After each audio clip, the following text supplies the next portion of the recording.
Hello guys and welcome back to another video. It's Jiraiya Plays, and here we have the Heavy Infantry Mandalorian from The Mandalorian. This is the Black Series exclusive D2 Heavy Infantry Mandalorian. It's got a nice picture here of the chap himself, aka Vizla, voiced by none other than showrunner and producer Jon Favreau, which is absolutely awesome. On the back here we have some text, which is the Heavy Infantry Mandalorian, a brawny warrior encased in a strong Beskar armour.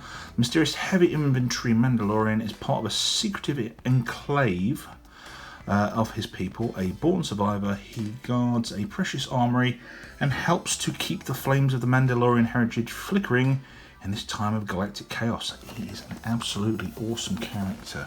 If you haven't seen The Mandalorian, and to be honest, I know a lot of people in the UK haven't yet due to the Disney Plus series not being out over here until around March. There are the odd few of us that have, and I will not go into reasons as to how we managed to do that, for legal reasons obviously.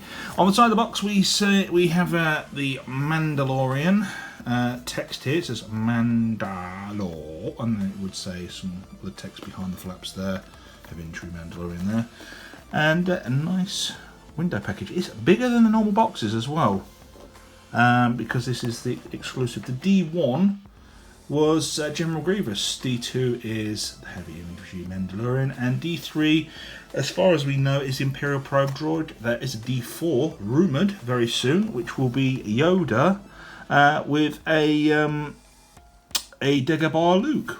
So I will be looking for that. So anyway, enough talking, let's open up the packaging and have a look inside. Okay, so directly out of the packaging, he is a big bruiser of a guy.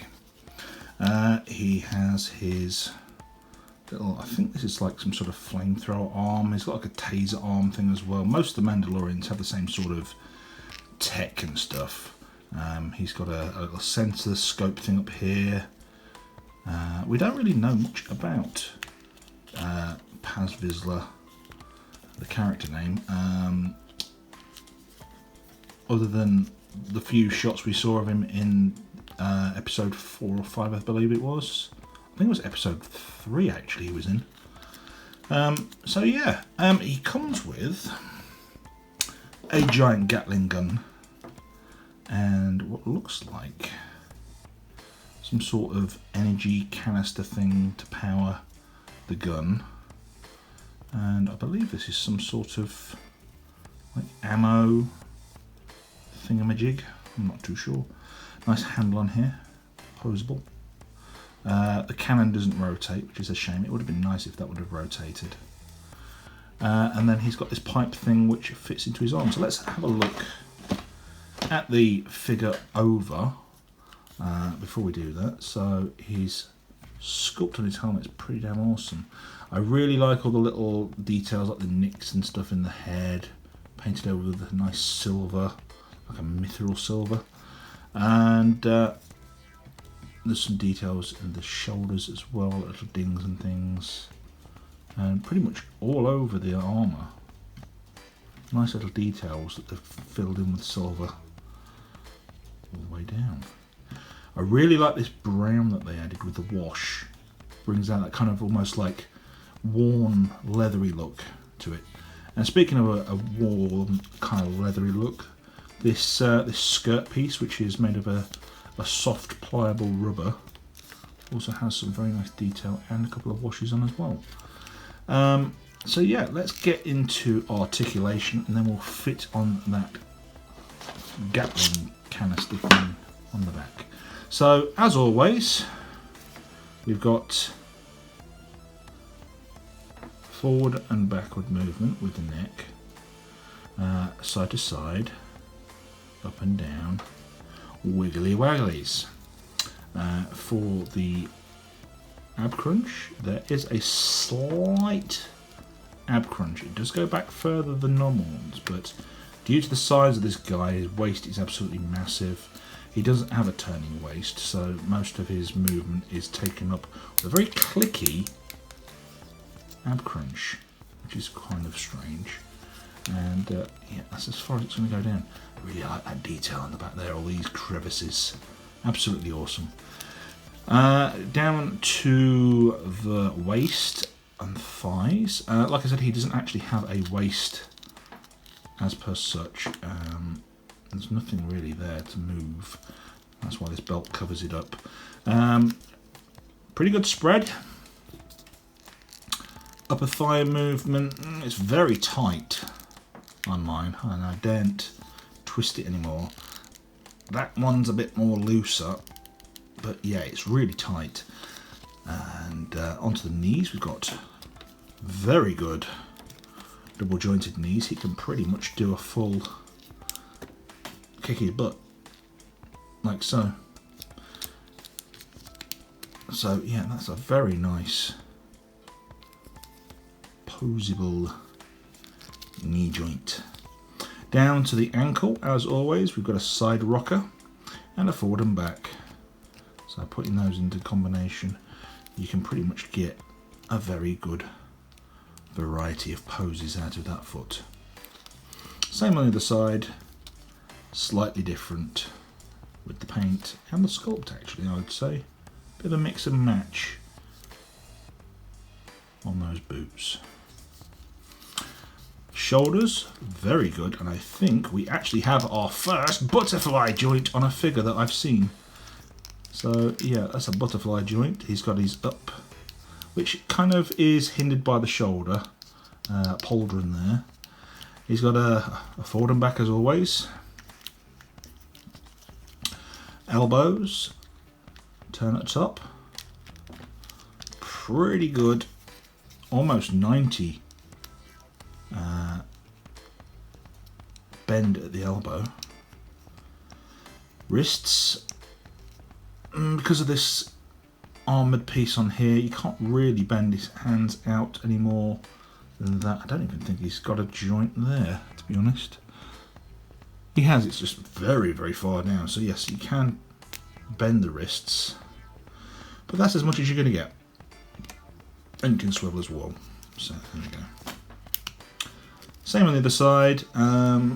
You get more on this hand. You can actually pretty much bend that hand up and down. That's quite a good range, actually.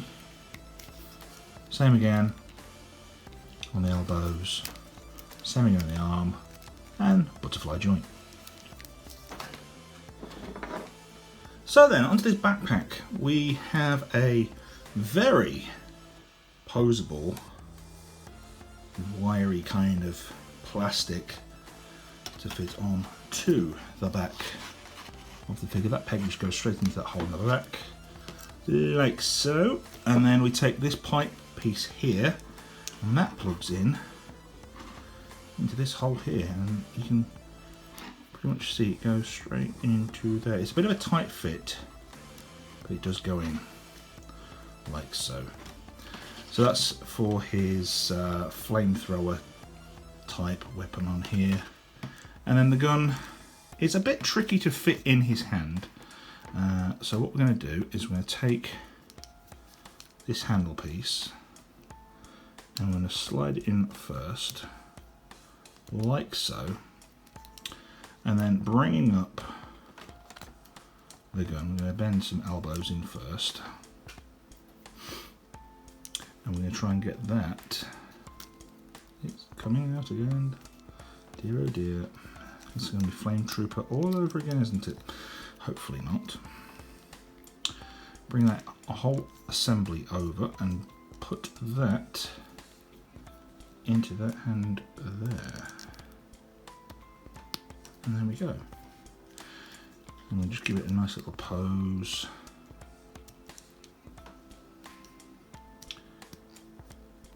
Ah, come on, there we go. I think it's in now. Yes, it's in.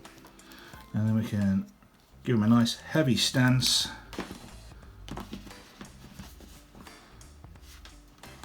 You can move his head up slightly if you want to, if he's aiming for something a bit more higher in the air. I really love this figure. How big he is, how bulky he is, the kind of almost action poses you can pull off with this. Although limited with the gun, you can actually swap the gun over and put it in the other hand. It probably doesn't look as good, but you can get this round to this side and pose it. So there's quite a variety of poses you can pull off. And you can actually, if you don't even want the gun on the figure, let's try and get this hand to pull off. It won't do it now. Come on. There we go. So undo that. Slide that hand out. You can actually store the gun on the side. There is a peg somewhere. There it is. The peg is just there by the handle, and what we do is we fold that down and peg that. Is it that peg? It must be that peg.